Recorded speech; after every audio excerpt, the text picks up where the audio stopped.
Start. उपाध्यक्ष महोदय, यह खुशी की बात है कि भारत और ऑस्ट्रेलिया ने हिंद महासागर में बड़ी शक्तियों की आपसी होड़ पर चिंता व्यक्त करते हुए एशिया और प्रशांत क्षेत्र में शांति और सुरक्षा को बढ़ावा देने का संकल्प व्यक्त किया है। हमारे प्रधानमंत्री श्री राजीव गांधी ने अपने भाषण में बिल्कुल ठीक कहा है कि केवल बड़ी शक्तियां ही विश्व के भाग्य की निर्णायक नहीं हैं, दूसरे देशों को भी इसमें रचनात्मक भूमिका निभानी है।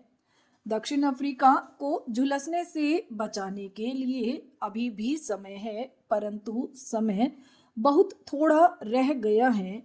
रंगभेदी सरकार के खिलाफ प्रतिबंध लगाने के लिए यूरोप में अनुकूल वातावरण बन रहा है। इसका प्रसार उन देशों में भी होगा जो इतिहास की धारा मोड़ने का प्रयास कर रहे हैं। अमेरिकी संसद ने भी प्रशासन को प्रतिबंध लागू करने के लिए मजबूर कर दिया है। दक्षिण अफ्रीका की रंगभेदी सरकार के खिलाफ कड़े आर्थिक प्रतिबंध लगाने चाहिए। इसमें सब राष्ट्रों को एकजुट होना चाहिए। जो सरकारें खुले तौर पर शांति के लिए खतरा बने, उनके खिलाफ संयुक्त अंतर्राष्ट्रीय कार्यवाही जरूरी है। संयुक्त राष्ट्र घोषणा पत्र में इसका स्पष्ट प्रावधान है। आक्रमण, उपनिवेशवाद और रंगभेद के खिलाफ कार्यवाही के लिए अफ्रीकी कोष स्थापित किया गया है, जो स्वागत योग्य है। इसके साथ साथ परमाणु परीक्षणों पर विश्वव्यापी रोक होनी चाहिए, जो परमाणु राष्ट्रों पर भी लागू हो। सोवियत संघ को एक तरफा रोक लागू किए 1 साल हो गया है। दूसरों को इसका अनुसरण करना चाहिए। ताकतवर देश यह सोचते हैं कि वे अपनी संहारक शक्ति का विस्तार करके परमाणु अस्त्रों का उपयोग रोक सकते हैं। इस इरादे से वे विनाशकारी हथियारों का संग्रह करते जा रहे हैं, परंतु मानवता के अस्तित्व की रक्षा उनके भरोसे नहीं छोड़ी जा सकती जिनके पास दुनिया को बर्बाद करने की ताकत है। उनका शक्ति पर एकाधिकार हो सकता है, विवेक पर नहीं। हिंद महासागर में शक्ति स्पर्धा की खूब चर्चा हो रही है। हमारे क्षेत्र की शांति, सुरक्षा और व्यापार इस बात पर निर्भर है कि हिंद महासागर बाहरी शक्तियों की प्रतिस्पर्धा से मुक्त हो।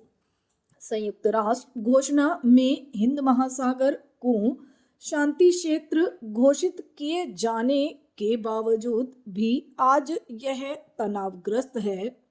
विदेशी नौसेना परमाणु अस्त्रों सहित वहां मौजूद है। संयुक्त राष्ट्र महासभा अपने मौजूदा अधिवेशन में हिंद महासागर विषयक सम्मेलन आयोजित करने पर विचार कर रही है, ताकि उक्त योजना को अमली जामा पहनाया जा सके।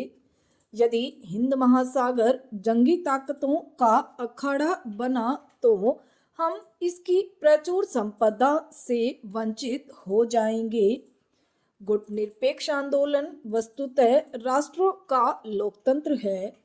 इसमें हर क्षेत्र की बराबर की आवाज है, चाहे उनमें आकार, संपदा या सैन्य बल का कितना भी अंतर क्यों न हो।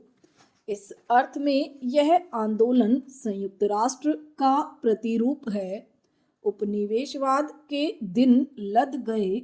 सार्वभौम समानता के मंच के रूप में संयुक्त राष्ट्र अब विश्व का ज्यादा सही प्रतिनिधित्व कर रहा है।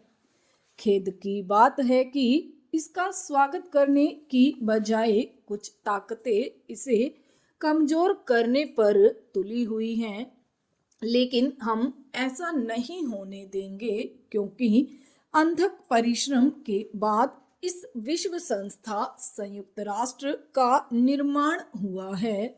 विराम।